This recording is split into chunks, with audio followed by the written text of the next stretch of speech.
First of all, welcome. And it's very nice to see some familiar faces back in our audience and part of the Arctic Environmental Humanities Workshop community. Great to see you again after what's been a break for some months. And what brings us together today, as you know, is in a way a change of direction for many of the topics that we discuss. Our subject today is climate repair.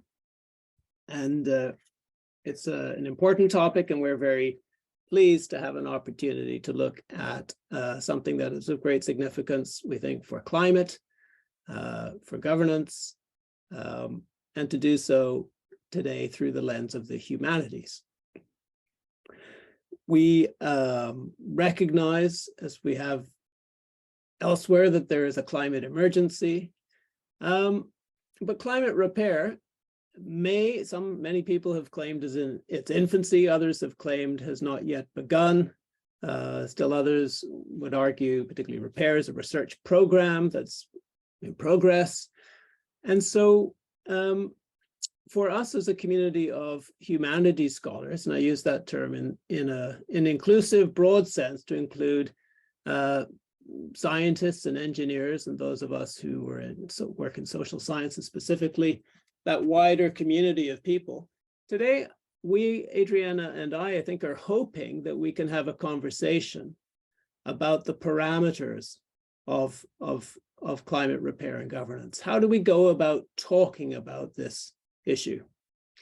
It's not exactly a new question. There's been a lot of discussion about the ethics of climate repair, and there's a lot in print. For example, there's quite a lot said about the need to be inclusive and to consult Indigenous communities where climate repair may have potential impacts or may take place. And indeed, I'd go so far as to say there's a lot of agreement that that's a good thing. But I think from a humanities point of view, we can say we may wish to argue that that is necessary, but is it sufficient? So we're also fortunate to have with us scholars who have spent a lot of time working on issues of climate governance. And that, in a sense, is another way, I suppose, of asking the question about how we frame climate repair. If we're trying to understand its governance, do we see it as a subset of climate governance? I don't know what the answer to that is, and I look forward to hearing our speakers.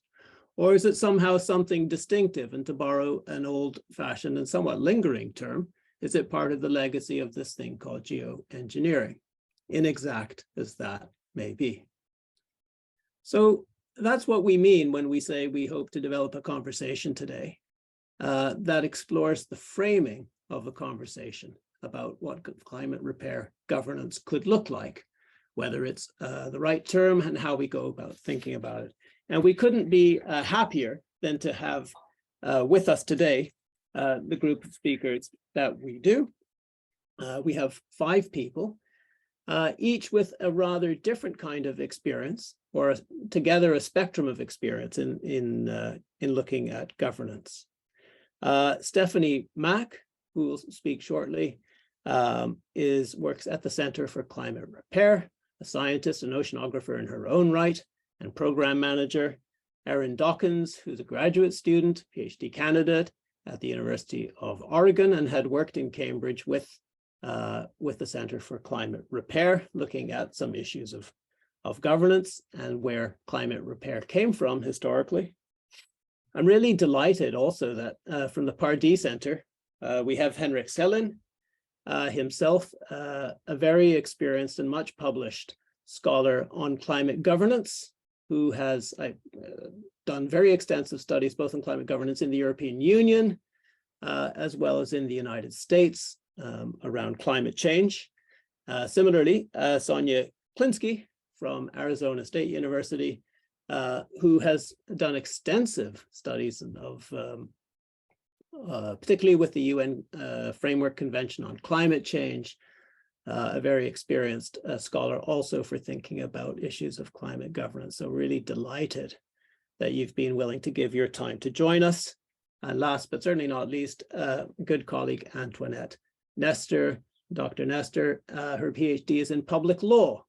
and so brings a lawyer's background, but not a narrow lawyer's background, but one that's very broad. She's very involved in directing a whole series of climate-related initiatives around climate governance, involvement of Indigenous peoples. So Antoinette, thank you also very much for joining us today. The program then is to invite each of the speakers to speak for up to 10 minutes in the first instance. Before we get started too, I think, Adriana, you also wanted to, I was hoping that you'd come in to say something about the Arctic, please. Well, I just wanted to add that so I'm Adriana Kurchun here at BU.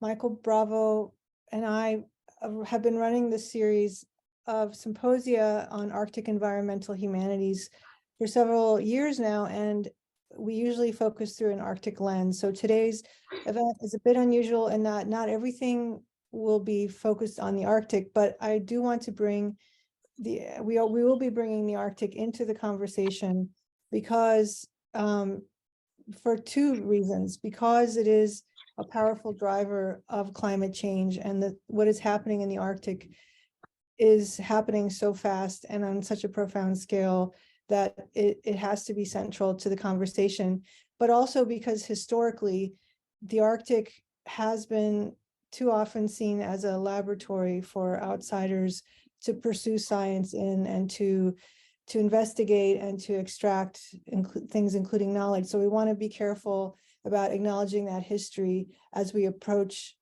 questions of how to repair or engineer climate specifically in Arctic places. So that's just the quick Arctic line. So we'll just launch into our series of speakers then. Yes, beginning with Stefanie Mack. Thank you so much for having me. My name is Stefanie Mack. I am a scientist. I'm currently the research program manager at the Center for Climate Repair at Cambridge. And today I really wanted to set kind of a baseline for what we think of as climate repair. And to do this, I'm going to walk you through some really basic science graphs, because that's how I think and how I communicate. And I think we should at least cover that a bit as we start talking more about governance. So this is the annual global temperature change starting in around 1880, going up through the early 2000s. And the main thing you need to see for this is that it is drastically increasing in the past several decades. And we all know this, and this is a very obvious thing that you probably encounter a lot. If we also look at carbon dioxide levels in the atmosphere, this is a much longer graph going all the way back to 800,000 years before present. And we can see a very significant increase in recent history in the past several decades in the time we live in the levels of carbon dioxide in the atmosphere. And these two things are highly correlated because of the greenhouse effect. So the idea is that the Earth is essentially a greenhouse. So warm sunlight penetrates the atmosphere, hits the Earth's surface. Some of it bounces back into the atmosphere where it's absorbed by the gases and sort of re-emitted. So the amount of what we call these greenhouse gases in the atmosphere has a significant impact on how warm our planet is. And there's some level of this that we need so that we have a livable planet, but we're getting close to the area where it's way too much and it's going to be too hot for us. And so these are the kind of large overarching concepts behind what's happening with climate change. And we see this most often in terms of more frequent and intense extreme events. Now, often for this slide, I have a picture of something extreme that's been happening recently, but there were way too many options. There are floods and heat waves and droughts. Right now in the UK, we're having an extremely mild November. We had extreme drought over the summer, but at the same time that there were extreme floods in Pakistan. And so it's not just the case of, oh, everything's a little bit warmer on average. It's that the energy in the system, the changes to the climate are causing these very frequent and intense extreme events, and we expect it to get worse as climate change continues. Another key point of this is that there are a series of what we call tipping points in the Earth system. So places where the climate can change enough that it'll shift the physical system from where it is now to a completely different state. And one of these main areas of concern is the Arctic. So in terms of sort of the physics behind what's happening, we're seeing an increase in temperature in the Arctic and the global Earth. And this warmer air is causing Arctic sea ice to melt. So as the ice melts, it reveals more of the ocean surface. Now, ice is white and bright, and the ocean surface is dark. So when incoming sunlight hits the surface, if it hits the ice, most of it's reflected, whereas if it hits the ocean, most of it's absorbed. So more ocean surface revealed means there's more sunlight absorbed, which means things get warmer. And as things get warmer, the ice melts. And as the ice melts, there's more ocean, and then things get warmer. So this is a reinforcing feedback loop. And eventually, because it's the Arctic, we can hit a point where there isn't much sea ice left. Right now, we're seeing drastic losses in summer sea ice concentrations, expecting that to continue maybe in the next decade or two to completely lose all the Arctic summer sea ice. And at that point, we would consider the Arctic summer sea ice to have tipped into a new state, and this can have impacts for the rest of the climate system as well.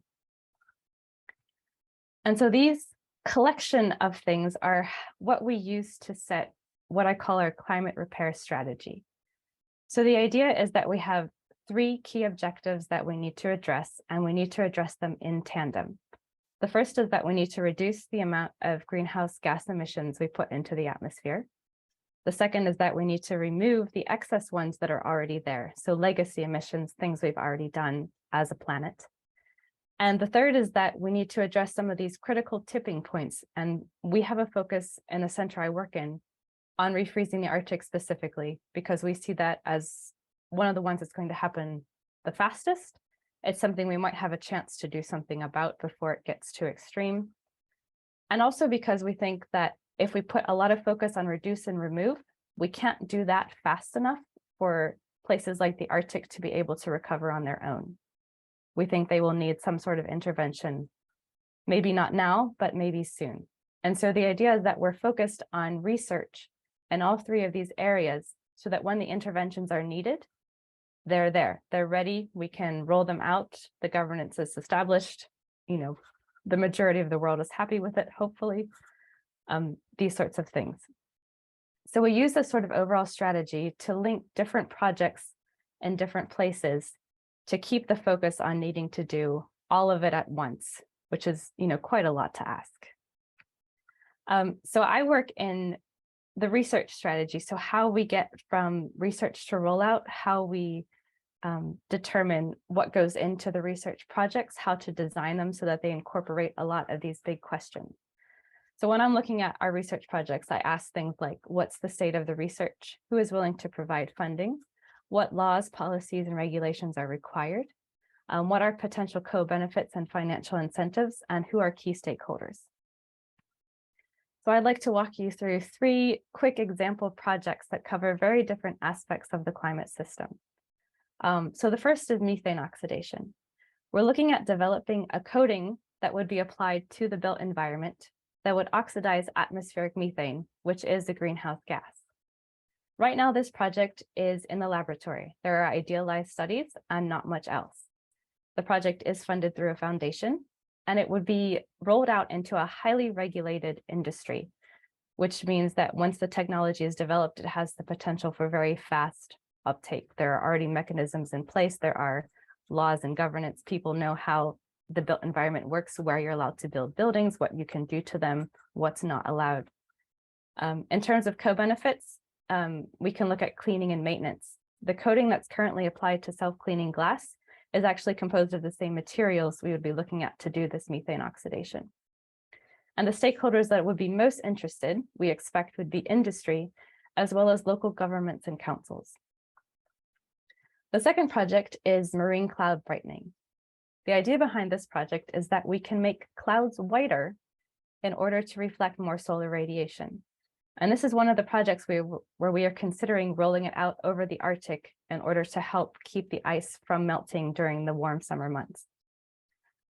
This project status right now, there's doing a lot of lab work. There is some field work actually over the Great Barrier Reef in Australia to look at increasing cloud cover to prevent coral bleaching. There's also quite a few global simulations done of what happens if we mess with the amount of a reflection in the atmosphere, so before solar radiation can reach the Earth. This is also a foundation-funded project. As far as we know, there are no existing regulations or policies on who is allowed to create clouds and when and where. Some of the potential co-benefits, which are also a bit scary, are weather control or potentially extreme event mitigation. So if you have, say a large hurricane coming, you can create a cloud to prevent the water from getting warm and making the hurricane worse. Things along that line. We expect Indigenous peoples to be very interested in this, particularly because of the focus on the Arctic. We also expect international organizations to be interested because this is something that very easily crosses borders. The third project that I want to just briefly mention is giant kelp. The idea with this one is that we would be growing kelp in order to sequester carbon and boost ecosystems. The kelp would be attached to some sort of floating platform, allowed to grow to full size, and then you simply cut it off and let it sink into the deep ocean where it would sequester carbon for long time scales.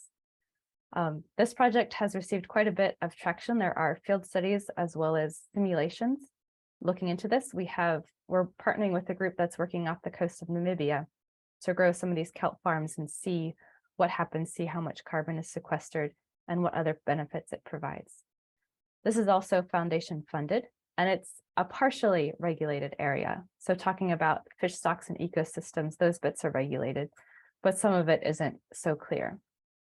The co-benefits are increased fish stocks, as well as if we can count the kelp that sinks, this would be a carbon credit potential. We expect the fishing industry to be interested, as well as ocean NGOs who are looking at restoring ecosystems around the planet. So whenever I'm designing a research project, I understand the science and the research, and I can talk to people in different areas. But often there's these really big questions that are left over at the end. And I don't have the answers to most of these, but we're trying to build them into the projects while we're doing the research, instead of doing the research and then figuring out what to do with it. The idea is that we want to get it to deployment, and that means reaching everything. So we have questions around governance and ethics. Who gets to decide? How do we make sure marginalized communities are represented? What about the risks? Where there's questions around law and policy. So who's making the law and policy? How do we approach them? Are they interested in climate repair, and at what level? There's questions around stakeholder engagement. So who or what groups would care, and how would we reach out to them? And who would be for or against it, and why? And then finally, looking at scale up and economics is how do you make these sorts of projects perhaps commercially viable? Would someone pay for it, and who would that be? And why would businesses potentially want to be involved, and which ones are those?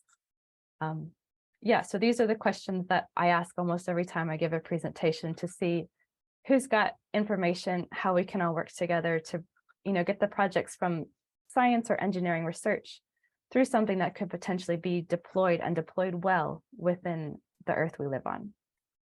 So thank you, that's all. Excellent. So we'll just move to the next speaker then? Great. So good morning or evening, wherever you are in the world. I'm Erin Dockins. I am a first-year PhD student at the University of Oregon, but previously was a master's student at the Scott Polar Research Institute. So thank you for having me. I'm excited to be here. Today, I thought I would share a few findings from my master's research on present-day governance of climate repair research. But just to go back quickly to a point Michael made on terminology, in my research, I looked at quote unquote geoengineering projects, which, as Michael mentioned, might be an outdated term. It is maybe a subset of climate repair too. I think there are a lot of conversations to be had about terminology, but they're maybe not interchangeable, but I will use the terms geoengineering and climate repair here. So I wanted to start with this wonderful illustration from a 1950s magazine depicting an artist's rendition of climate control, which is sort of a precursor to geoengineering or climate repair, perhaps.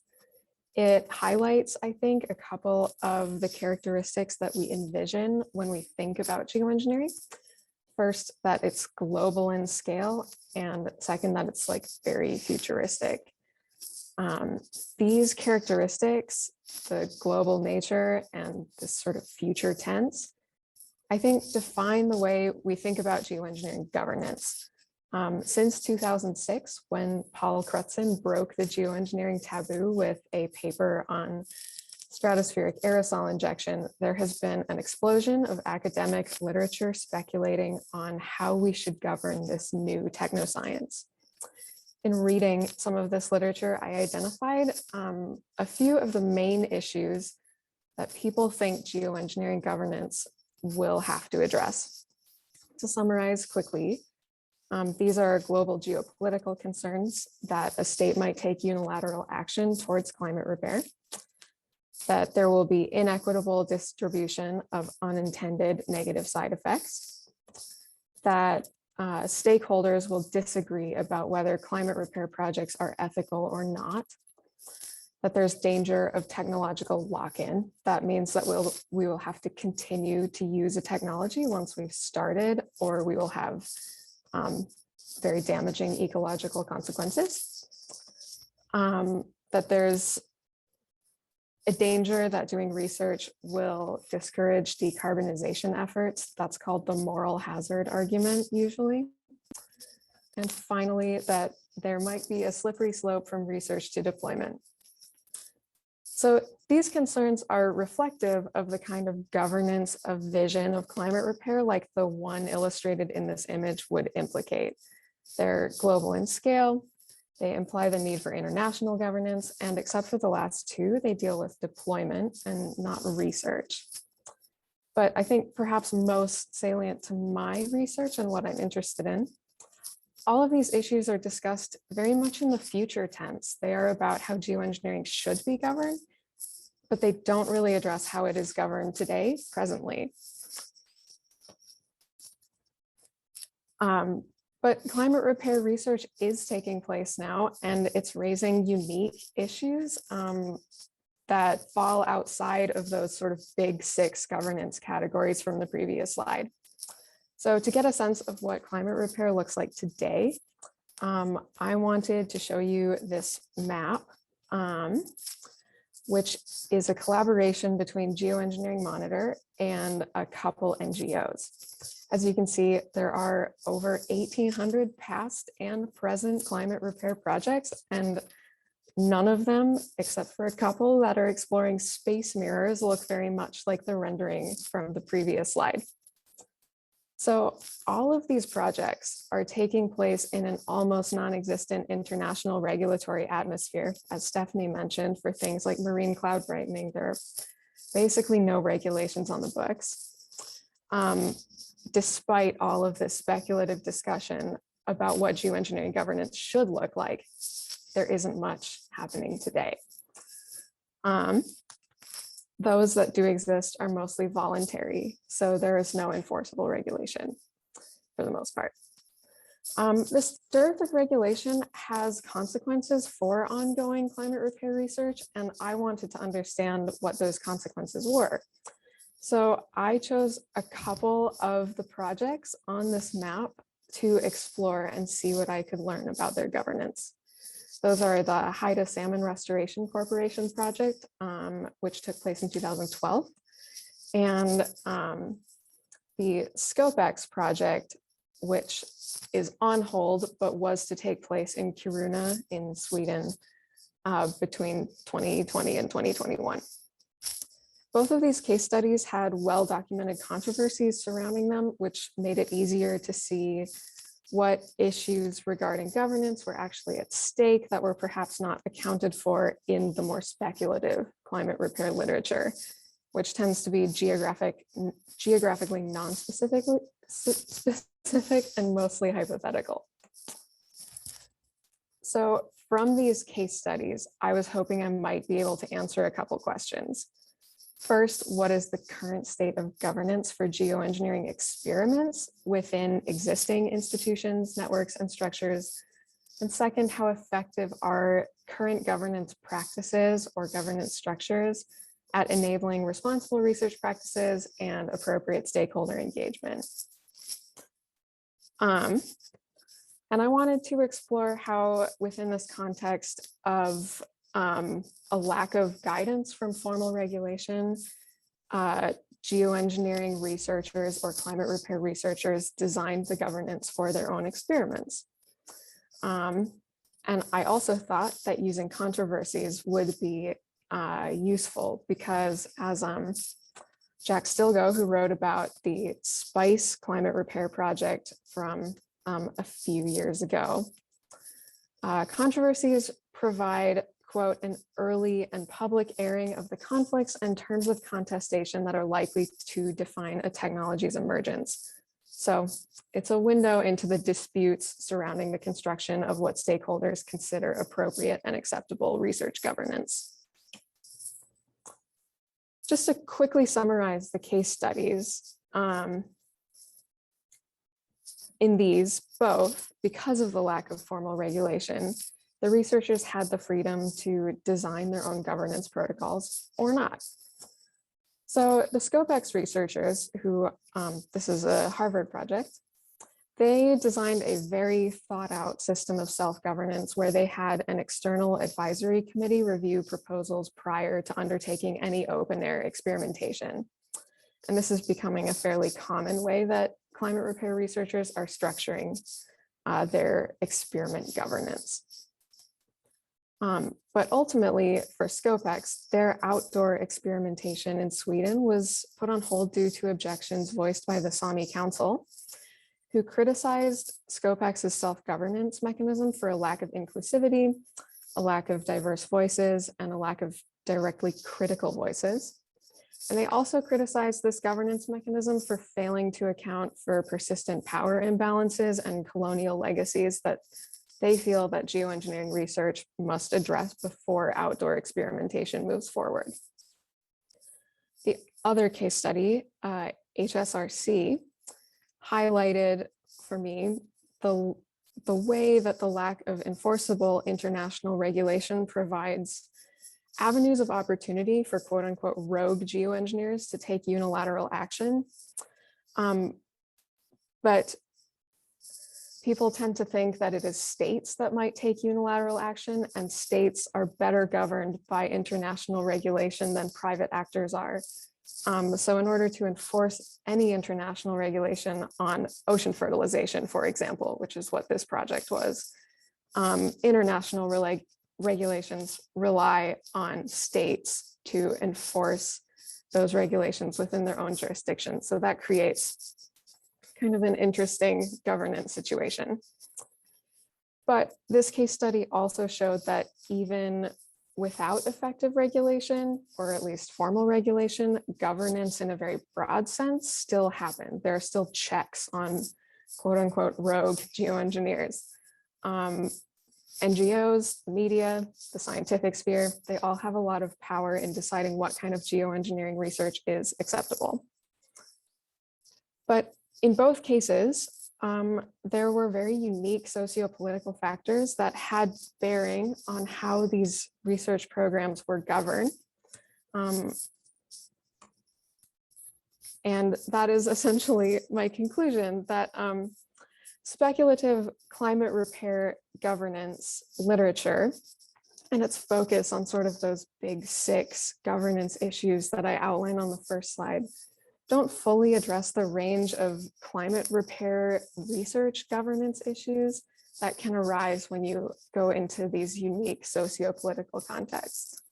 So I think it's important because climate repair won't get to the point of deployment where those big 6 governance issues will matter until a lot more research is done, and that research is happening at smaller scales in unique local contexts.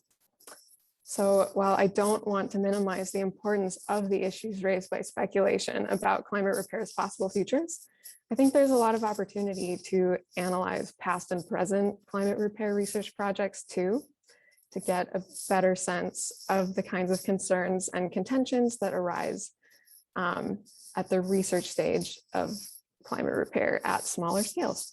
So thank you. That is all I have. Brilliant. Thanks very much. I think that segs very nicely into two of our speakers who are have specific research foci on climate governance. And therefore, it might be the right moment, Henrik, to ask you to speak next, please, about climate governance and climate repair. Sure. Thank you very much. Thank you, Michael. Thank you, Adriana, for inviting me. I do not have a set of slides, and I will keep my introductory remarks relatively brief to sort of hopefully just set the scene, and then we can return to some of the governance issues during the discussions. So if we look at the most recent climate meeting that just ended in Egypt, it marked the 30th anniversary of the adoption of the United Nations Framework Convention on Climate Change in 1992, and it took place 7 years after the adoption of the Paris Agreement in 2015.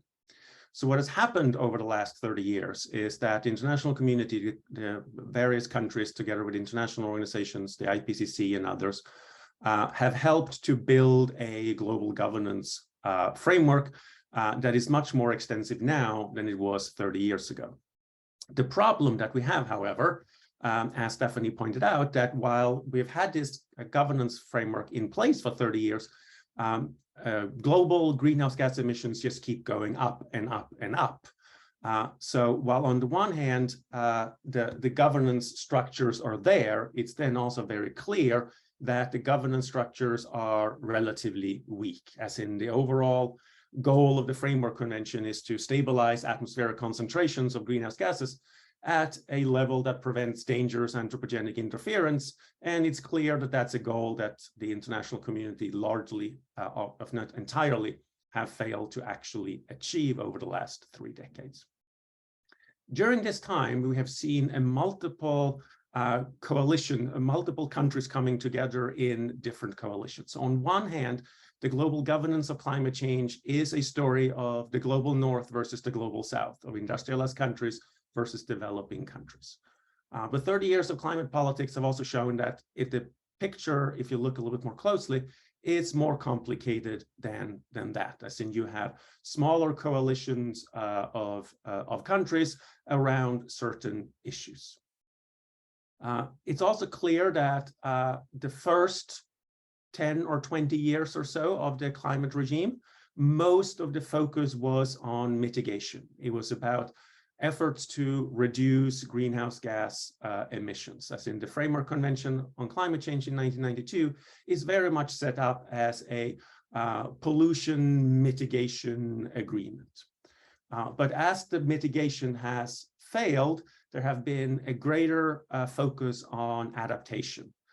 So if we look at the last 7 years from the Paris Agreement, it's very much a story about mitigation and adaptation, with adaptation becoming a bigger and bigger issue. And I think that it's important to keep that in mind when we're talking about climate repair, as in it's something that sort of cuts across both mitigation and adaptations, as we are then trying to figure out how to deal with the emissions gap, where we are rapidly going to shoot past the 1.5 degree target.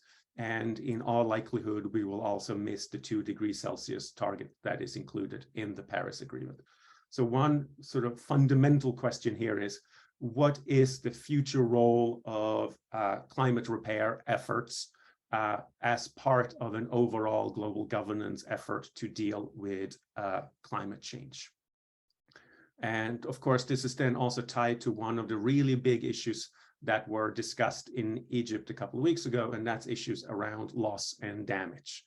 That it's not just about funding mitigation efforts and funding adaptation efforts, but also providing financial support to those countries, especially the poorest developing countries, that are experiencing severe climate change related effects, such as, for instance, the flooding in Pakistan that was also mentioned earlier. So if we're then looking more specifically here, what is the role of the Arctic and the Arctic region in global governance around climate change? It's clear that the Arctic is part of the global debate, but it's also clear that it is a relatively small part of it. Most of the climate change adaptation focus is outside of the Arctic. It's definitely part of it, but it's not necessarily what is dominating the global debate right now around adaptation issues. The Arctic countries have also struggled quite a lot to come up with common positions in a global forum that deals with climate change issues. So, for instance, if we're then comparing the climate change issues with other issues, such as chemical pollution and heavy metals that the Arctic Monitoring and Assessment Program have spent a lot of time researching, on those issues, the Arctic countries have had a greater success of finding at least some common ground and speaking with a somewhat coherent voice in global forums. That has not been possible on climate change. There, the Arctic's voice has been much, much more fragmented.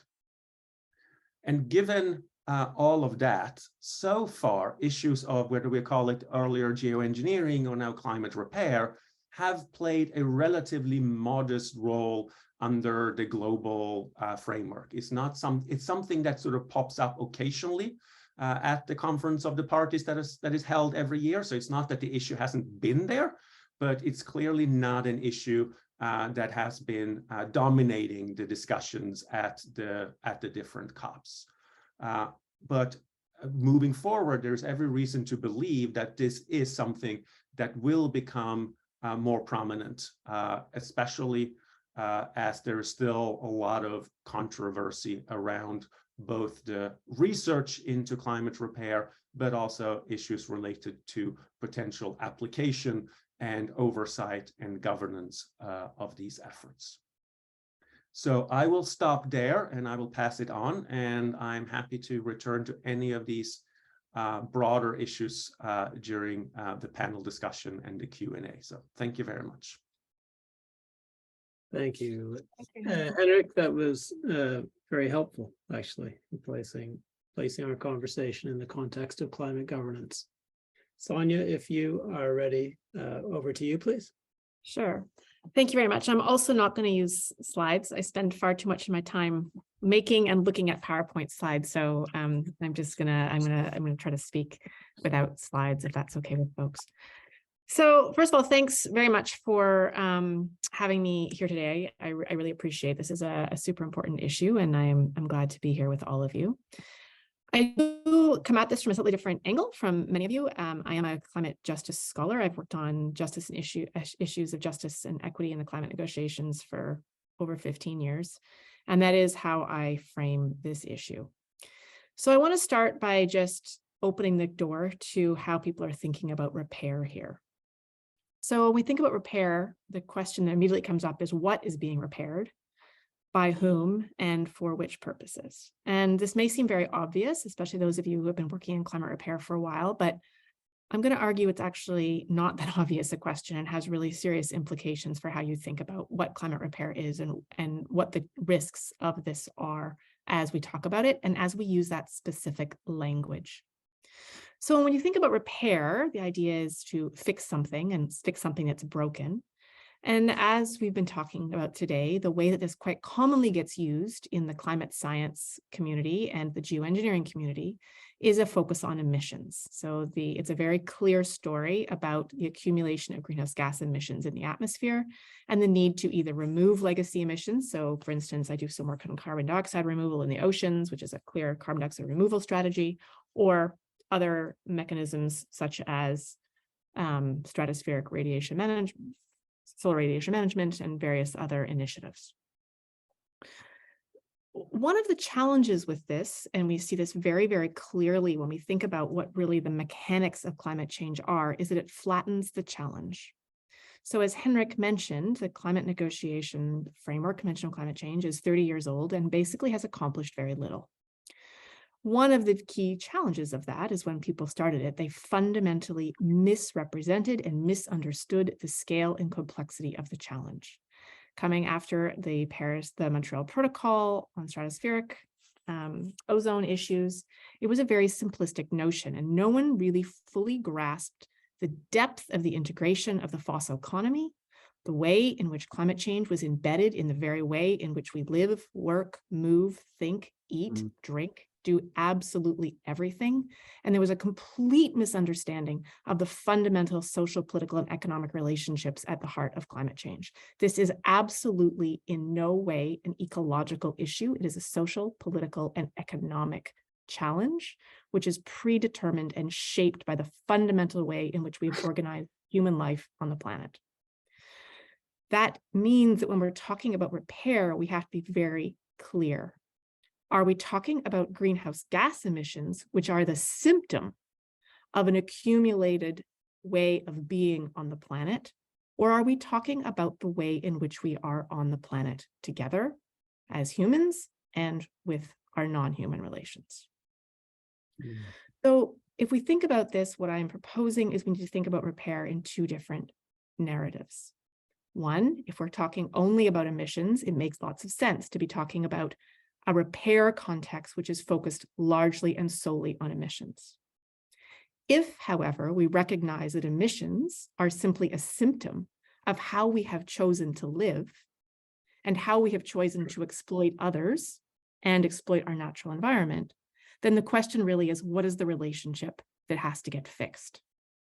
So from this perspective, it's a very different conversation. The conversation is, what is the relationship which is fundamentally dysfunctional? And what would it take to repair the relationship which is at the heart of this harm?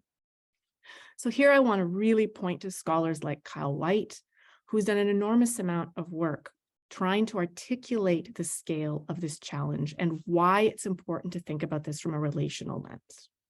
So Kyle White is coming at this from an Anishinaabe perspective, and he clearly points out that if we think about the whole history, so often when I'm teaching the history of climate change, I teach it in two ways and I flip the narrative halfway through. So the classic Western science way of teaching climate science is to say, here are the emissions, here are the increases of emissions, here are the emissions over time, and then maybe you start to complicate it, looking at different contributions to different people, vulnerability, but it starts with emissions. Another way of framing this is to say, what are the underlying breaks in relationships which even allowed this to happen? So from this perspective, we have to look back in time. Here we look at colonization. We look at fundamental notions of what's exploitable and who has which powers to exploit whom and what. And here the original sin, if you will, goes back not to a simply emissions accumulation, but to a fundamental way of engaging with other humans, which is, if they're not us, they're exploitable, and non-humans. They're not human, therefore they're exploitable. He argues that there's two tipping points. One is a relational tipping point, which comes from a fundamental accumulation of relationships which have again and again and again caused specific harms to lodge in specific places. And the other is this urgency ecological tipping point, which is what we are also facing in the climate front. These are both urgent. However, he points out that the urgency, especially in the science community, is very much focused on the climate part, and very little urgency has focused on the broken relationship part. Very few urgent calls have been out, for instance, to deal with the accumulated harms of colonization. We have had commitments for even longer than the climate to deal with fundamental disparities in global wealth, in global well-being, and in fundamental harms from a lack of sustainable development. For some reason, that's never been seen as urgent by the climate science community, and yet climate is seen as urgent, which leads us to ask some very pointed questions about, are we truly doing this to avoid human harm, or are we doing this to maintain the status quo, which is fundamentally predicated upon the continuation of radically unjust relationships of exploitation? So here the question is, what are we trying to repair, for whom, and why? Are we truly trying to repair fundamentally broken relationships which are leading to the continuation and deepening of global injustice? Or are we trying to maintain a status quo so that those who are relatively comfortable can stay relatively comfortable while continuing to basically turn a blind eye to the implications of that comfort? So I'm not saying that ecologically focused repair may not be part of restoring relationships. For instance, if we look at examples of other forms of repair, which have included relational repair, we see examples like the Wanganui River, which was an agreement between the Maori and the New Zealand government, in which restitution was paid to the river itself so that the river could be restored as part of a larger process of genuine reconciliation, which recognized the accumulation of harm to the Maori through colonization. Here, ecological harm was part of the story, but it was neither the main focus, nor is it where the conversation ended. It was an entry point into a larger conversation about what the nature of the harm was and what true repair would look like. So I'm not sure where I am in terms of time, but if we think about what this means for global climate governance, I mean, Henrik is absolutely right. We've been spending 30 years on this. And what we see, unfortunately, I just came back from Egypt, is continued disinclination to engage with the fundamental issue of broken relationships. Yes, we have a new loss and damage facility, which is unfunded. There is no clear plan about how to get funding for it. You cannot use the word reparations and is legally bound to be removed from any conversation of liability, compensation, or culpability. You cannot fix a relationship without acknowledging wrongdoing and harm and past harms. So this would suggest that the global climate regime, in addition to all the problems that Henrik mentioned, which I completely agree with, having spent way too much of my life being frustrated by it, also is fundamentally incapable in its current permutation of actually dealing with repair in any genuine way. That doesn't even get into the beginning of the issues of things like the inability to come up with any core principles for equity. We've been trying for 30 years. Any core principles for governance, we've also been trying for over 30 years. And these are the basic foundations that would be needed for responsible global efforts on climate repair. So with that, I just want to end there. I guess if you take nothing else away, it would just be to be very careful about what is signaled by repair and to make a strong argument for the idea that it's more than simply a little bit of consultation that would be needed. It would be thinking about what is actually needed to repair relationships which have been broken by over 400 years of exploitation. With that, I will end there. Thank you. Thank you, Sonja. That was very absorbing and gives us lots to come back to. Our final speaker, Dr. Antoinette Nestor. Antoinette, when you're ready, over to you. So thank you very much. And last but not least, hopefully I won't be repeating myself with what my panelists have also said. So I'll be talking basically about how to build networks with Indigenous stakeholders around climate change. And as Michael said, my background is in law, and I have also worked with Indigenous people in different areas. So basically, to start, like everybody always starts with a definition, especially within a legal context. So I'm just going to go from a legal context and then get into governance and ethics, so we can sort of have a little bit of a narrative there. So as Stefanie have said before, there is no definition, and it's very much a multidisciplinary area. And at the Center for Climate Repair, we focus on the 3 Rs: reduce emissions, remove greenhouse gases, and refreeze the Arctic. Now, in relation to the legal basis for climate repair, if we see it from a legal point of view, it could be argued that it falls within the remit of climate change and law, and how we define these climate interventions. Now that Sonja said, like, what type of repair we're doing. And at the same time, I could argue, well, what type of climate interventions are taking place in order to make what has been wrong good again. And also quite recently as well, we have the right to a healthy environment. And a few months ago, basically, it was by the General Assembly resolution was made clear that states must implement their international commitments and scale up their efforts to realize basically the right to a healthy environment. So we can also argue that climate repair can fall within this right. Now, what's also as well in relation to all the different laws and international sort of in the international and national arena, it depends what country you're from, that there's so much going on, and that is basically is a minefield. And in a way, some, if not all of these different laws and regulations, they do mention climate repair or repair in one way or another. Sorry, I just sort of moved that. And a lot of this goes from the very international to the very local. And if we see sort of at the bottom or in a continuum, we see local communities and indigenous peoples really being at the very end of it. But at the same time, when we view from a public interest aspect, they do relate very much to what's happening at the international and how it affects the local. Now, Stefanie also mentioned the different sort of projects that are within the Center for Climate Repair, and I just put a few more examples. Some of them are being repeated, of course, but so we can start thinking about sort of like where everything is in relation to local communities and indigenous peoples. So other areas of further research that we have, for example, like how do we pay for it? Then policy, what are the implications of the different policies that we have? But also, we also have the ethics and how do you ensure that all these projects and research are ethical in a way, especially, for example, what takes place in the Arctic. So do we go from a homegrown and bottom-up ethical approach, or do we use international rules, obligations, and norms? And as you can see on the previous slide, we can go from the very international to the very local. Now, in the past, using this international rules and obligation has really marginalized the voice of local people in relation to environmental governance. We said we will consult, but sometimes we don't do. Or we say we listen, but we don't really. And when this happened as well, we really ignored the social capital that is found within local communities.